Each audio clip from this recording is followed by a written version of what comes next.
Hey guys, I am excited because we just got some new supplies in the mail. I got brightener, which means that I can make our E-forming solution, the blue juice that we use to electroform.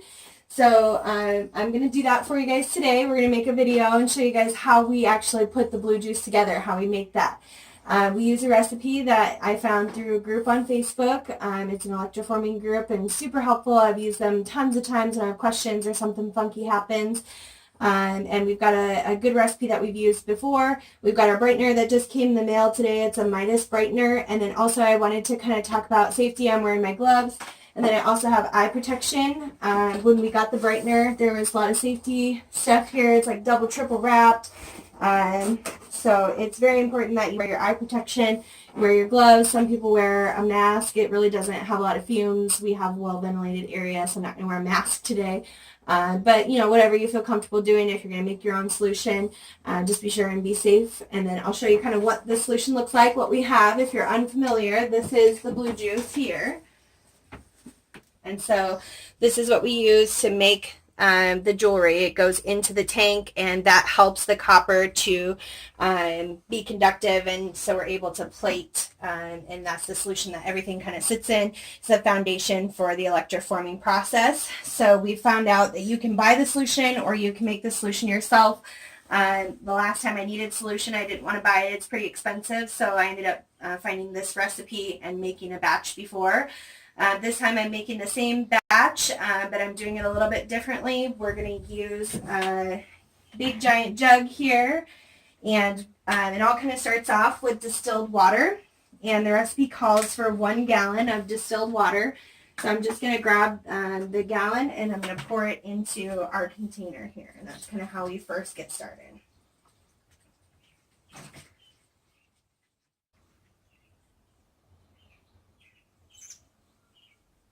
And you'll notice that I've got a little bit of plastic down. This is kind of my E-forming station, so this is where all the magic happens, and I have plastic kind of all over everything just in case. So is to pour half of the copper sulfate crystals into the distilled water, so that's in our jug here. I'm going to use a funnel, and then I'll pour half of the copper sulfate crystals into the container.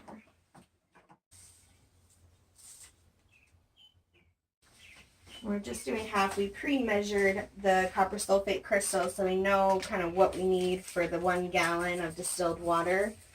And so then just putting in half of the crystals here. And then the next thing that we need to do is we need to shake it up. So we're going to put our lid on it, and we're going to shake it up just a little bit.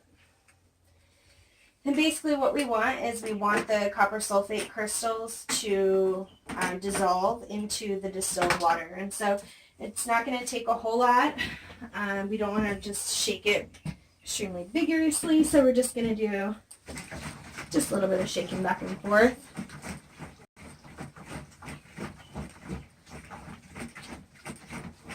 And we're just going to do that for maybe a minute or so. And then we'll check on it and see if it has dissolved.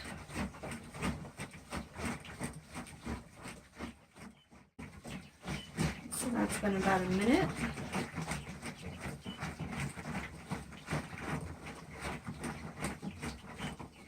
And so we're just going to check on it.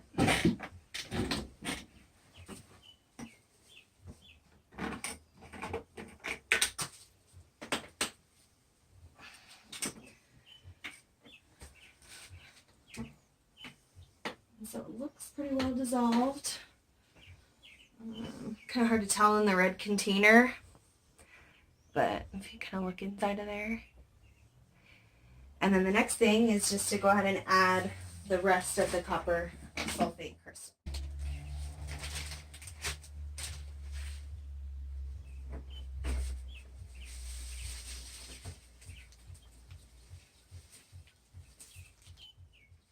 Ingredients so far, we've got our distilled water. We did half of the copper sulfate crystals. We shook it for about a minute to dissolve the crystals.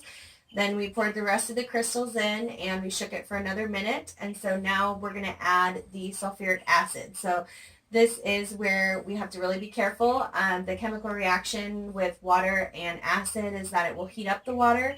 And so we just want to be cautious, kind of pour it in slowly, watch for splash, and hope for the best. So we've got our sulfuric acid, it's 5.5 ounces.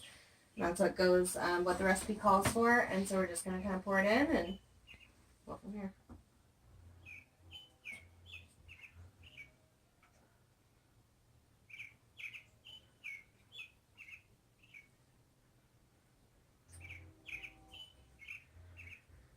And part of what this does is that it heats up the water, changes the chemical makeup of it just a little bit when we add the acid, and the copper sulfate is able to dissolve further.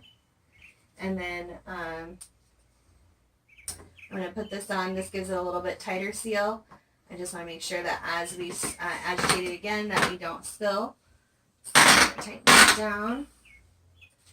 And then we're going to shake this again.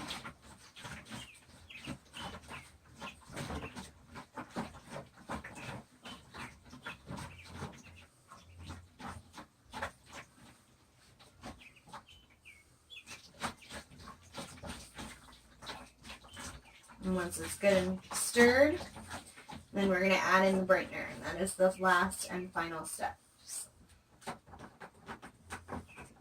back off.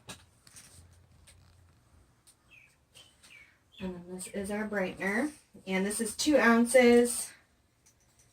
It calls for 1 ounce, so we're just going to pour about half of the bottle in.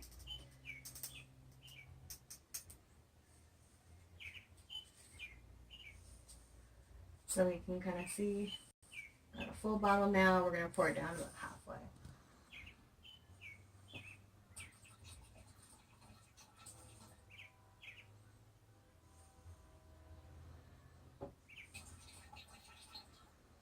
And this, I do not know how to make, so we have to buy that online.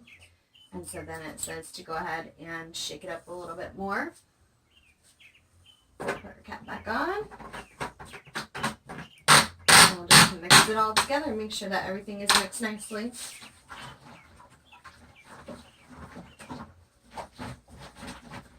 And because we're not going to use all of the solution at once, we just want to make sure that whenever part of it we pour, it's all equal and the same all the way around.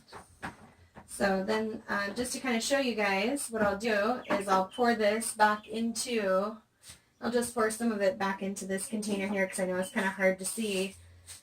And really it just kind of looks like blue Kool-Aid. You know, you've got to label it and make sure that you use proper safety labeling. Make sure that you put it up, keep it up away. It's definitely not for the animals or the kids to get into. And as you can see, the different parts of that create the electroforming juice.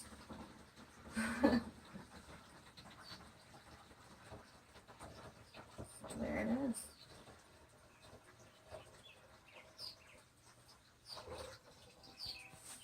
And so then we will use this in our tank.